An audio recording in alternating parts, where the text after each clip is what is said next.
Assalamualaikum warahmatullahi wabarakatuh. Berjumpa lagi bersama kami, bersama saya Om T dan juga Mbak Din. Teman-teman pasti pernah pernah ngobrol santai atau bicara serius tentang dunia spiritual yang mana orang itu memiliki jimat, pusaka, batu mustika dan lain sebagainya. Nah, kali ini Mbak Din akan cerita mengenai sebuah mustika lipan. Itu suatu benda pusaka ya. Artinya benda ini itu unik dan nanti ada videonya, karena Mbak Din nyimpan barang ini di rumahnya dan tentu barangnya unik dan menarik. Nah, seperti apa kisah dan kronologi barang tersebut bisa Mbak Din miliki dan seperti apa kekuatan atau tuah magis dan mistiknya. Tak usah berlama-lama, mari kita dengarkan kisah singkat bersama Mbak Din. Monggo Mbak Din, gimana ceritanya? Assalamualaikum warahmatullahi wabarakatuh. Waalaikumsalam warahmatullahi wabarakatuh. Alhamdulillahirrabbilalamin. Ini ada sebuah kisah. Yang kisah ini kadang itu kalau kita akal secara nalar, akal sehat, ya, mungkin ya nggak ketemu. Tapi inilah kenyataan yang ada kan gitu. Ya. Waktu itu kita itu ketemu sama temen Mas Paijo. Mas Paijo. Ya, Mas Paijo. Katanya di tempatnya itu daerah Gal Sumur atau Gal apa itu, di dekat kali Serang, Sungai besar apa kecil? Sungai besar, dekat Sungai Serang. Itu katanya ada suatu tempat yang sangat angker sekali, sangat mengerikan, menakutkan kan gitu. Orang-orang itu di daerah sekitar situ kalau lewat daerah situ pas waktu malam tidak berani, takut. Nah, kita diundang ke sana sama Mas Paijo. Saya ke sana sama teman saya itu Pak Slamet namanya. Saya ke sana. Setelah sampai sana, sebelumnya sudah saya siapkan ubur rampenya dulu, kita bawa minyak, bawa dupa. Kita naik sepeda motor sampai ke tempatnya Mas Paijo. Posisi malam, siang, sore? Malam, posisi malam sekitar jam 10:30 malam. Kita sampai di rumahnya Mas Paijo. Setelah sampai di rumahnya Mas Paijo, kita istirahat sebentar. Ya ngopi-ngopi lah, namanya mau persiapan gitu. Ngopi Berapa dulu. orang itu ke sana itu? Saya ke sana ada 4 orang. Saya, Mas Paijo, Pak Slamet sama Pak Yai Badrodin. Gitu. Nah, saya sampai di sana betul dideteksi dulu sama Pak Slamet. Itu tugasnya Pak Slamet untuk mendeteksi keberadaan makhluk-makhluk itu tadi. Kalau bagian saya itu ya saya tukang menjaga teman-teman itu biar nanti kalau ada serangan makhluk halus saya yang bentengi, saya yang suruh doa biar nanti tidak keserang barang halus itu tadi. Berarti memang dari informasi Paijo ini, niat dari rumah memang akan mencari sesuatu benda atau gimana itu? Iya, dari Mas Paijo katanya di situ tempat angker itu ada benda-benda pusaka di situ katanya gitu. Gitu. Nah, setelah sampai di situ, di lokasi itu saya disuruh bakar dupa itu. Menyan apa dupa? Dupa Panjang itu loh, sodo itu loh. Namanya dupa Gunung Kawi atau apa itu tuh loh. Dupa wangi Gunung Kawi itu. Pak bakar, setelah Pak bakar, Pak Slamet instruksi matikan lampu semua, kan kita bawa senter waktu itu tadi ya. Matikan lampu semuanya. Setelah dimatikan lampu, kita tinggal sebentar, kita tinggal mundur sebentar, dupa itu dupa itu bisa meledak seperti petasan itu. Duar, wah, kita semua sampai kaget itu.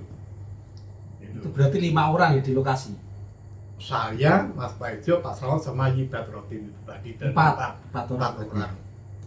Setelah meledak itu ada cahaya dari dekat dupa itu tadi yang lari ke arah selatan. Daerah kalau ke selatan itu di sana ada orang Jawa bilang dapuran pring atau pohon pring. Rimbunan pohon bambu. Itu pohon bambu.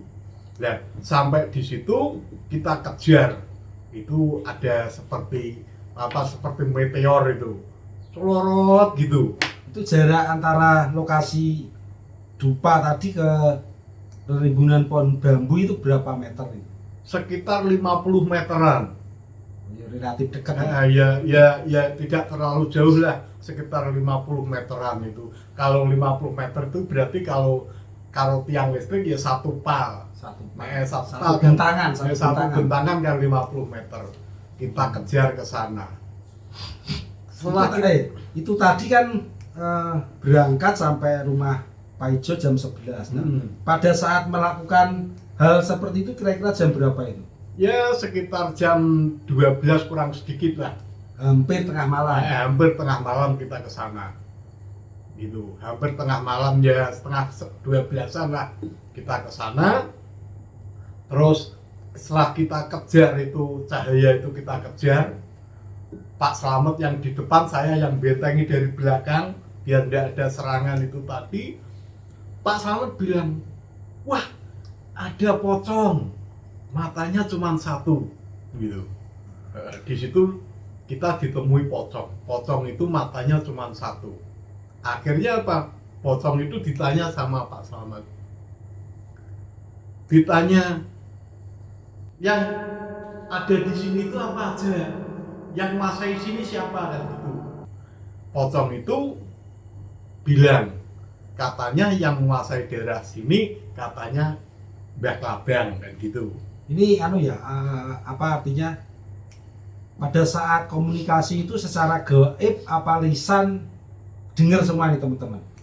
Kalau teman-teman kita dengar Pak Slamet itu ngomongnya kita dengar, tapi yang pocongnya itu ngomong kita tidak dengar, yang dengar hanya Pak Slamet. Oke. Katanya yang menguasai daerah situ Mbah Klabang. Akhirnya apa? Nah, bagaimana cara kita memanggil Mbah Klabang? Itu ditanyakan sama pocong itu. Suruh matikan lampu semuanya. Dibilang Mbah Klabang itu dipanggil gitu semua. Yang Klabang itu dipanggil itu.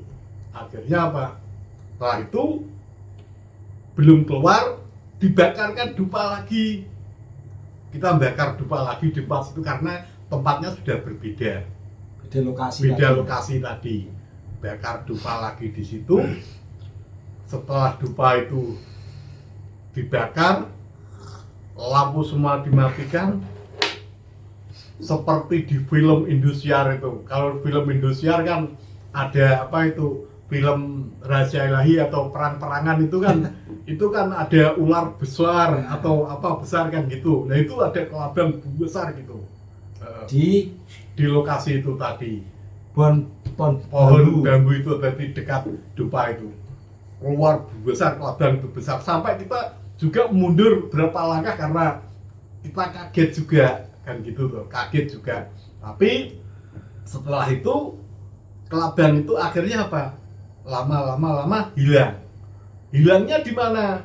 Nah, di tempat itulah setelah kita cari, oh ternyata di situ ada besi itu bentuknya seperti kelabang, tapi di kepalanya ada permatanya merah.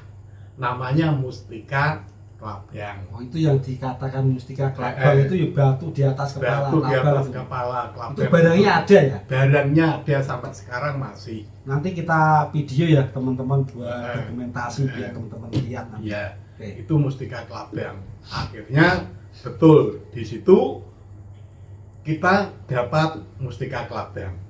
Setelah kita dapat mustika kelabang, pocong itu juga memberikan petunjuk bahwa masih ada yang lain.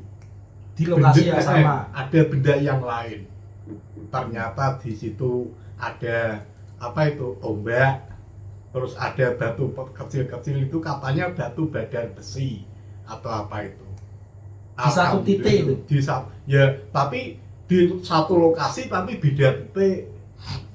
Di situ di satu lokasi tapi beda titik dan gitu. Akhirnya kita pulang tidak sia-sia dapat itu. Gitu. Mungkin teman-teman penasaran seperti apa prosesnya, apakah itu tahu-tahu muncul terus diambil atau bagaimana ini Mbak Din? Itu ketika itu sudah diambil, akhirnya kan namanya barang seperti itu katanya Pak Slamet itu, wah panas ini panas, siram sama air, kita juga bawa air minum itu, siram sama air akhirnya dingin, terus dibuntel sama godong pisang itu. Barangnya kita buntel sama godong pisang, kita bawa pulang. Yang ingin kita tanyakan tentu prosesnya ya. Barang itu bisa wujud atau tahu-tahu ada itu gimana caranya tadi itu? Prosesnya seperti apa? Prosesnya barang itu karena tadi sudah mendapat petunjuk dari pocong itu tadi. Karena petunjuk kan berarti barang itu kan diberikan. Nah barang itu ya kita Pak Slamet itu barang itu ditembung itu diminta lah, barang itu diminta. Setelah diminta Pak Slamet, barang itu akhirnya muncul, diambil sama Pak Slamet, muncul diambil. Setelah diambil yaitu tadi bentuknya mustika kelabang. Setelah itu dibawa pulang. Sampai di rumah, barang itu dibelikan bunga, dikasih minyak, terus apa itu ya sebelumnya ya dicuci dulu lah biar bersih, wong kena tanah itu pas waktu itu juga apa itu gerimis-gerimis yang gitu kan, jadi ya agak kotor dikit kena apa itu tanah kan gitu. Setelah itu selang beberapa tahun ya 2 tahunan lah, nggak tahu itu ada orang yang membutuhkan barang itu, barang mustika kelabang itu ada orang yang mencari, katanya mustika kelabang itu dapat apa itu buat judi, apa itu Judi oprok, oprok itu loh, kayak dadu itu loh, dadu kerutuk ya, katanya bisa melihat atau menghentikan dadu. Tebus pandang gitu. Saya sendiri yang punya juga tidak percaya. Ya, kata bos saya ya ketawa, wong itu larangan pemerintah, judi itu tidak boleh kita kok. Saya ya ketawa kalau gitu kan gitu. Nah, akhirnya apa? Barang itu dipinjam sama teman itu tadi, namanya Pak Saiful, dipinjam, dibawa ke tempat gurunya, namanya Pak Is, sama anaknya Nur Rohman. Nah, itu orang dukun apa spiritual apa gimana itu? Itu juga spiritual, dibawa katanya Pak Is sama Pak Nur Rohman itu tadi katanya bisa memfungsikan barang itu kalau tahu kuncinya kan gitu katanya. Nah, Pak Nurnya itu ketika lihat barang itu baru dirituali sebentar, Pak Nurnya kuagen jumbul Pak Nurnya. Akhirnya spontan refleks ya, refleks spontan kaget gitu, kaget. Setelah kaget dia bisik-bisik sama ayahnya Pak Is tadi. Nah, akhirnya apa? Pak Is sama Pak Nur itu suruh ngomong sama Pak Saiful, wah ini barang kosong nih, tidak ada apa-apanya ini. Nah, Pak Saifulnya kan ya tidak percaya. Lah wong namanya ritual aja sampai kaget seperti itu, masa tidak ada apa-apanya kan tidak mungkin, ya kan gitu. Udah sana dikembalikan sama yang punya barang ini tidak ada apa-apanya kan gitu. Pak Saiful penasaran. Karena penasaran, akhirnya barang itu dibawa ke daerah Kaliwungu. Di sana dibawa ke tempatnya Mbah Sodik. Ini orang kedua ya? Orang kedua Mbah Kiai Sodik. dibawa ke sana sama ponakannya Pak Saipul. Namanya siapa lupa saya. Dibawa sama ponakannya Pak Saipul, sama Pak Saipul ke tempatnya Mbah Sodik gitu. Nah, setelah sampai di tempatnya Mbah Sodik, barang itu ditunjukkan sama Mbah Sodik. Mbah, tolong Mbah aku Mbah. Tolong saya Mbah, itu bahasa Indonesianya. Tolong saya Mbah, biar barang ini bisa saya fungsikan, itu kuncinya apa Mbah? Katanya barang ini kosong, apa bener barang ini kosong? Kan gitu. Maksudnya kosong tuh nggak Nggak ada tuahnya, nggak ada tuahnya kan nggak ada gitu. kekuatannya gitu ya. Ya. Akhirnya apa? Barang itu ditunjukkan sama Mbah Sodik. Ketika barang itu dibuka sama Mbah Sodik, Mbah Sodik kaget. Ini barang luar biasa. Ini barang istimewa ini. Ini disuruh apa saja itu mau barang ini. Artinya bisa untuk dimanfaatkan apa aja. Bisa dimanfaatkan apa saja kalau memang tahu kuncinya. Ini disuruh ambil, disuruh apa itu mendatangkan uang bisa. Disuruh nakal bisa kalau ketemu orang jahat. Maksudnya nakal itu gimana? Kan ada dukun santet apa itu toh. Buat santet orang gitu maksudnya. Ini yang punya gimana? Sampai ditanya gitu, wah orang baik Mbah ini Mbah. Ini yang punya Mbah Din ini orang baik ini, katanya gitu. Oke. Orangnya enggak gituan Mbah gitu. Akhirnya apa? Betul, barang itu dites sama Mbah Sodik. Isinya dimasukkan ke tubuh ponakane Pak Saipul tadi. Maksudnya tuahnya itu dimasukkan ke dalam tubuhnya ponakannya Pak Saipul tadi. Oke. Hampir 10 menit sampai 15 menit dimasukkan. Begitu dimasukkan, ponakannya Pak Saipul itu tingkahnya seperti kelabang itu. Akhirnya apa? Dari tubuhnya ponakannya Pak Saipul itu keluar kelabang asli itu tuh, kelabang kecil-kecil itu tuh. Bisa dilihat dengan nyata, dilihat dengan mata bisa. Mata zohir gini bukan? Ya bisa. Bukan goib berarti. Bukan goib. Keluar kelabang itu sampai ada 15 kelabang itu ada. Keluar itu. Setelah untuk dimasuki, membuktikan bahwa barang itu memang betul-betul ada tuahnya. Oke. Berarti Mbah Sodik kan tidak menipu kan gitu. Iya, Betul, iya. barang ini ada tuahnya gitu. Ya, dia bicara ini ada kekuatannya, kemudian dibuktikan Dibuktikan dengan cara mentransfer energi ke ponakannya tadi. ponakannya Pak Saipul tadi. Buktinya keluar kelabang tadi. Keluar kelabang tadi. Oke, Gitu. masuk akal. Cuman ketika setelah selesai transfer apa itu energi itu tadi selesai, ritual kan selesai, itu sudah selesai.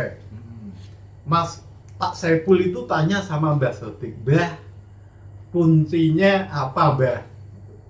Ndak dikasih.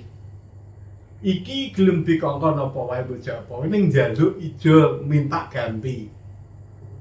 Bisa disuruh apapun tapi minta Ganti. Tumbal. Njaluk ijo minta Tumbal tumbal, gitu ya?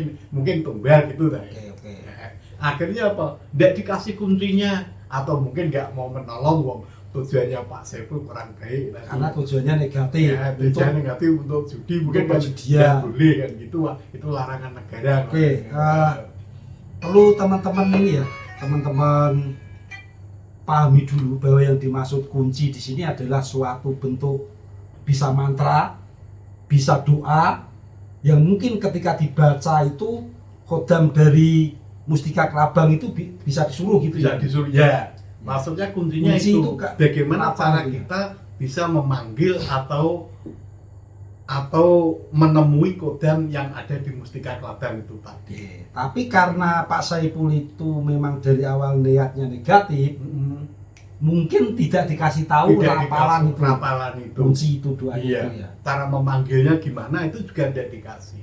Ya, padahal tadi sudah dibuktikan bahwa itu betul ada kodamnya Iya. seperti itu. Ya, Oke, selanjutnya setelah proses itu gimana? akhirnya apa? Pak Saipul dengan tangan kosong kecewa karena tidak dapat kuncinya, cara manggil gimana kan terus pulang. Oke. Pulang akhirnya apa? barang itu saat ini dikembalikan ke saya lagi, ke rumah saya. Jadi barang itu sementara saya simpan, tidak saya pinjamkan ke siapapun. Tapi kalau suatu saat mungkin ada orang yang membutuhkan barang antik, kalau dia cocok harganya ya silakan, tidak apa-apa. Kalau Kita juga tidak butuh. kita juga tidak butuh barang itu kok. Wah, Kalau ada teman-teman yang nih, cocok, denger. monggo gitu. Oke. Jadi closing ceritanya seperti itu. Ya, Oke, baik teman-teman. Nah, apapun itu yang tadi diceritakan oleh Mbah Din, tentu tidak semuanya orang memiliki keyakinan dan juga pemahaman sama. Tapi bagi kami umat muslim, bahwa sesuatu yang gaib itu adalah hal yang nyata, hal yang patut, hal yang kita imani sebagian dari iman kita sebagai umat muslim. Nah, mungkin pesan dari hikmah cerita tersebut apa, Mbak Din, buat kita semua ini? iya. Hikmahnya kalau memang tidak paham hal-hal seperti itu, jangan melakukan hal-hal seperti itu yang pertama. Yang kedua, kita hanya melakukan semua itu hanya untuk menambah keimanan kita bahwa Allah itu menciptakan itu bukan hanya manusia, ada jin, ada hal gaib, ada hal nyata. Oke. Itu. Iya. Oke. Ya. Oh ya. Nah, sekian teman-teman kisah singkat tentang atau soal benda pusaka yang dinamakan mustika kelabang. Banyak hikmah yang dapat kita pelajari bersama. Seperti apa poin penting yang menjadi pelajaran kita, mungkin teman-teman menyikapinya secara berbeda-beda. Tapi dari saya T ingin menyampaikan bahwa segala sesuatu itu tidak bisa diukur hanya sekedar dengan kasat mata, karena sesuatu yang gaib itu selalu ada di sekitar kita. Sampai jumpa di kisah singkat selanjutnya. Salam sejahtera, bahagia selalu buat kita semua. Assalamualaikum Warahmatullahi wabarakatuh.